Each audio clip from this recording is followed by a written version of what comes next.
And welcome back to hour number 2 of Penny for Your Thoughts. I'm Jim Turpin, and as promised, we're going to talk about a book just out. It's called Glider Infantryman. It's behind the enemy lines in World War II. This is co-authored by Don Rich and by Kevin Brooks. Kevin is living in Muhammad now, and Don Rich, who is the man who this book is written about primarily, is living in Wayland, Iowa. And are you there, Don? Yes. Nice to have you here. I'm sitting in the studio. I'm Jim, and I'm sitting here with Kevin, and we just want to have a good time this morning, letting our listeners know all about your experiences and about the book. Before we talk to you, I want to ask Kevin how this book came about. When did you first start thinking about it? And I believe it was your father was a friend of Don's. Is that right? Yes, that's right. Don was a very good friend of my father. They grew up together in Wayland. And you lived there at the time. Mm-hmm. That's where I grew up. And later on in life, they actually worked together, both being rural mail carriers for the United States Post Office. And so they were pretty close. Don actually, where this actually started was back in the early 90s when I asked Don to speak at my father's funeral. And I didn't realize how hard that was going to be on him. I mean, I knew it would be hard, but watching him speak, and he did a really good job. And Don had also provided some assistance to my dad, both in talking with him and also some spiritual issues as you get towards the end of your life. And fast forward several years, my Uncle Charles, my dad's brother, was a U.S. Army colonel in Korea, a captain in World War II, but his primary action was in Korea. And just before he passed away, he started talking about a lot of stories that were just incredible stories from his service in Korea. Fast forward then a couple more years at my mother's funeral, I had managed to catch up with Don, and I knew he'd seen a lot of action in World War II in the 101st Airborne, and I asked about writing up a story about his actions there. And he'd told me that he'd kept a small diary of some of his exploits, such as had happened. And then we began writing. At first I thought maybe 10,000 words or something like that, and I'd give it to his family. And for several years, Don really didn't give me much information. A lot of stuff was bottled up inside. And that went on until the Iraq War started. And from that point, it brought back a lot of memories with post-traumatic stress disorder. And he went through a pretty severe depression for about 6 months. And after he came out of that depression, he started sharing a lot of information. I started writing it down and building the story. And after a while, he realized, after sharing it with several people, that we had a lot of good material there, and found an agent who specialized in military history. And we ended up finding a publisher in Texas A&M University Press, and that's where we're at today. Well, Don, I certainly enjoyed the book. I've spent the last 3 or 4 days with it. And I just told Kevin the detail, the things that you were able to remember after a while are just amazing to me. I can't remember what I did yesterday. And how were you able to recall all the things that happened on a day-to-day, almost hour by hour basis? Well, I guess it was in my memory for a long time, but I had set a lot of that out. And I guess when the Iraqi War started, I was very upset at that. Then this seemed to jog my memory back to these things, and I didn't realize how much I was keeping within myself or covered up, that I didn't want to put it all out in the open to a man. Though it was hard to start with, I was able to, the memories came back to me. Some of them were very vivid before, but it just seemed that because of my depression, I was suffering, was from the war. It just worked as to push me into bringing it all forward again. Well, how did So I went through it, and now I'm doing much better handling this experiences. And for a while, there's some that I couldn't talk about without breaking down, but now I seem to be able to handle this, and I was wanting the people to know what the soldiers went through to keep our country free. Well, how did Kevin do putting all this together? Is the book what you had hoped it would be? Yeah, I think both of us occasionally made a mistake, but we did this all over the telephone and on the computer, and it's amazing that we didn't have more mistakes, I think. But then there's nothing that changes the story anywhere, so it's I'm real pleased with it. You were trained as a person who would go up into a glider, but on D-Day you went in on a boat, didn't you? Yes, we up to about 4 days before the invasion, we thought we were going in by glider, and then they started counting planes, and then the losses of taking paratroopers in. They decided they wasn't going to have planes to take us all in, so we ended in. I come in by an LCI on D-Day about 3 o'clock in the afternoon on Utah Beach. Now you were part of the what's called the Screaming Eagles of the famous 101st Airborne Division, and you expected to go in on the glider, but you went on the boat. So then, as we progress, you get to a point where you are wounded. Where did that happen, and how did that happen, Don? Oh, this was, we moved in Normandy up Utah Beach and headed for Carontown, the first large town that we would capture. And we moved up from the beach starting on the third day, and then we just moved forward till we come to the, I got to think of it, on the Motor River. And then we stopped there and for a short time, and then we launched us back to go over there and moved. That got us up to Carontown. And my squad, we crossed over a blown bridge, crawled over it, and moved up along the canal towards Carontown. And we went up several hundred yards and didn't get any fire. So we come back, and they notified the company that we could attack up through there. And this looked like it would be easy, but it turned out to be, we walked into a trap. After they brought them all over and we started up through there, we got to a certain point, and it was all zeroed in with machine guns. And, we were stopped cold and had heavy casualties. And we couldn't find the machine guns to knock them out. And a lieutenant that I'd worked with back in England, happened to be with the company. I don't know why. Well, he's S2 intelligence. But I heard him yell my name, Rich, this is a machine gun, let's get it. And so I went down over the bank, not even thinking that was completely covered. And when I got to the bottom, it just sounded like I was in a hornet's nest. And I heard him yell, get out of here. And I managed to make it back to the top of the bank, and they hit me with a machine gun.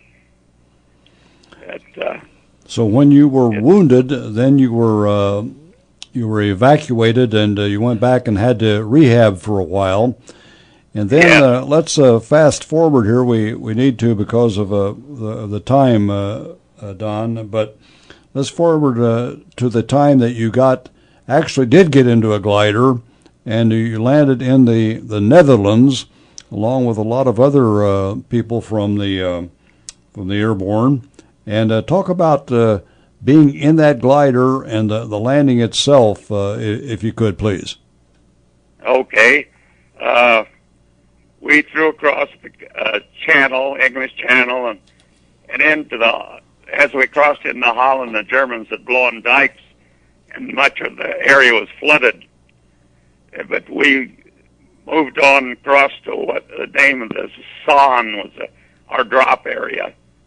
And as we got closer, we started getting fire, and our crossing went real well. And but my glider, we got on the ground without any casualties. The pilot, as soon as you cut loose from the plane, you've got to go down. It won't float around up there.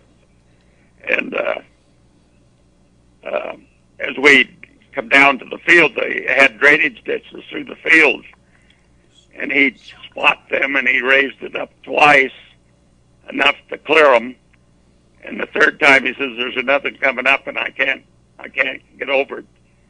So we braced ourselves, figured we was going to crash, and when it stopped, we were right on the edge of the canal. The nose was hanging over it, and the glider come in behind us and knocked one wing off. So we had a very successful landing, and the most of the first day was, but the second and third day turned out to be pretty bad. A lot of them, half of them went down in channel because of bad weather, and but it was very successful, and we did it in the daylight. Well, in Normandy, the paratroopers and gliders came in after dark, and Normandy was full of poles and stuff. You just cracked up. There wasn't any choice, but you could, if you didn't hit something head on, you had a pretty good chance of making a successful landing and nobody seriously injured.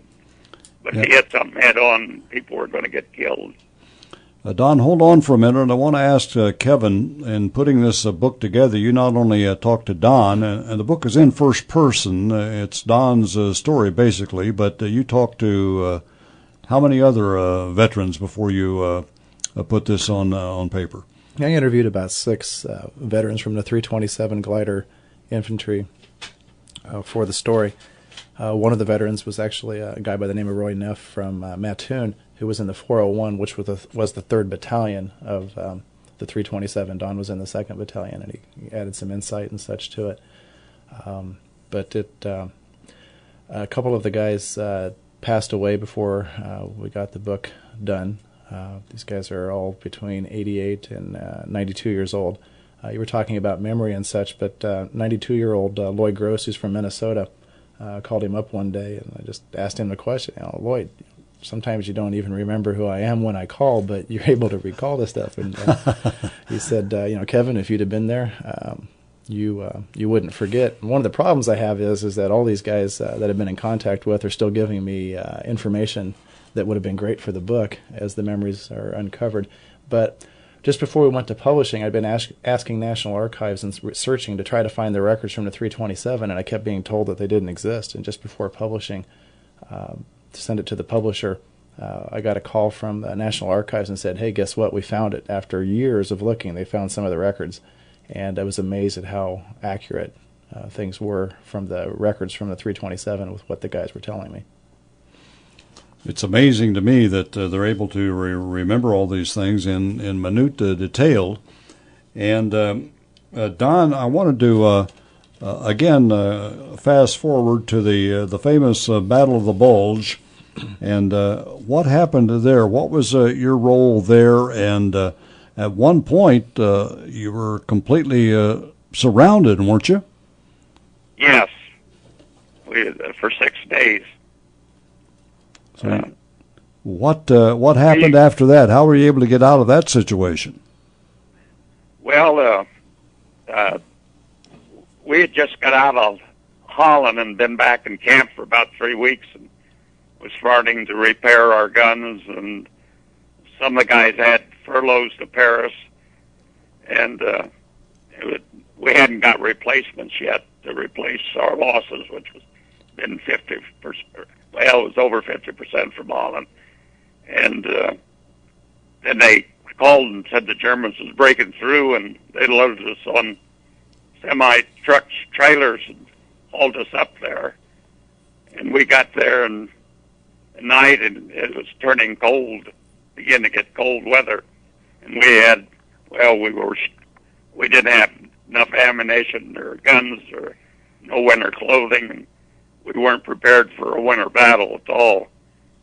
But anyhow, we moved in, and the next morning we moved down to the little village of Marby, and I was a bazooka man and was in charge of the bazookas at that time, and I'd go around and place the bazookas where we thought it would be an approach for tanks. And as we stood there talking, he says, "Oh, we got time." I said, "Well, where should I set up yet?" He says, "Well, we got time. The Germans are 40 miles away." And I looked up and I said, "No, they're not. There comes a tank now." And I grabbed my assistant, and we run down the road and went into a house and set up to try to get the tank. And this guy who had been a replacement after Normandy, I didn't know him well yet. But anyhow, I told him that we loaded our bazooka, and I said, "Don't you stand up and look out the window till I tell you to." And so I went in the other part of the farmhouse or barn and got at an angle where I knew the tank couldn't see me coming up the road. And I seen it coming and getting closer, and I run over to check on him, and as I went to the next room, he was standing up in front of the window. And just about that time, the tank shot and blew the house in on us, and he was seriously wounded, and I was knocked pretty silly for a while. But I managed to dig him out of the rubble and find a medic to take him to. Don, hold on just a moment. There's a caller that wants to take part in this. Tom, good morning. Good morning. I'm really appreciating your conversation. My dad was in the 325th Glider Infantry and had much the same experience as Don, landed in Holland, and they were involved in the Battle of the Mook Plain. And I happened to just read a letter the other day from a guy that was in his company, and then when they landed in Holland, they started off with 195 guys, and when they got out, they only had 68. And his experience was much the same as Don's. As soon as they got done in Holland, he was one of the guys that had a furlough to Paris. He was due to go the next day when the bulge broke out, and so he missed his furlough, but got to go to the bulge. So, but it's just amazing to hear their stories, and hard to, I don't know. I'm afraid young people today just can't even imagine what the guys went through. Thank you, Tom, for calling in. We sure appreciate it. And Kevin, I guess that would be one of the reasons that you decided to put the book together, that young people and others that don't remember what Tom Brokaw called the greatest generation could be remembered. Yes. At the time, my oldest son, who's now in law school, was not even a teenager yet, and as my boys were going through their teenage years, they, with their friends, would play video games and war and different things like that, and really getting a soldier. Yeah, misconception of what happened. So part of my motivation was to give young people an idea of what really happened. Going back to Tom's call, Don was in the 327, which was the glider wing of the 101st. The 325th was the glider wing of the 82nd Airborne. Both divisions saw a tremendous amount of action in World War II. Well, Don, unfortunately, we had to just skim over this morning. We wanted to give people just a flavor of the book and some of your first-hand observations and recollections of what happened. I'm going to let you go, and then I'm going to ask Kevin to tell people where they can get the book and those kinds of things. But I certainly appreciate your time this morning. And this is just an amazing book, and our congratulations to you and to everyone that helped put it together, and obviously thank you from the bottom of our hearts for the service. I think maybe just in the past few years, people are beginning to recognize more and more what you men and women did over there, and it's probably been too long in coming, but I think people are indeed recognizing it and beginning to say thank you in whatever way that we can. So we'll give you the last word, Don, but let me just again thank you in advance for being on with us this morning. I appreciate it.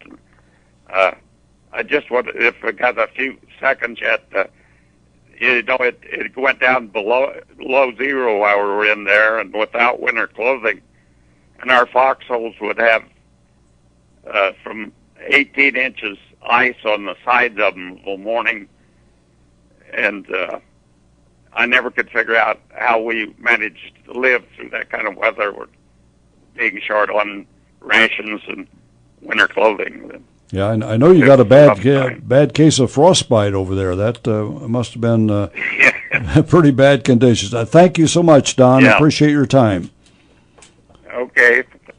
And we let him go. Don Rich, Kev, you said he's, 88 years old? Don is 88 years old. Wow. He's a terrific. I could see now, after listening to him, how he might be able to recall some of those things. When you read the book, you just say, on this day, this happened. It was almost an hour by hour sometimes of what happened that he was able to remember. Yeah, it was a combination of his diary and just his memory, and also having other guys to call information from and putting it together, jogging the memory and different things. So it was quite an ordeal to put it together, but nothing like what they went through in Western Europe.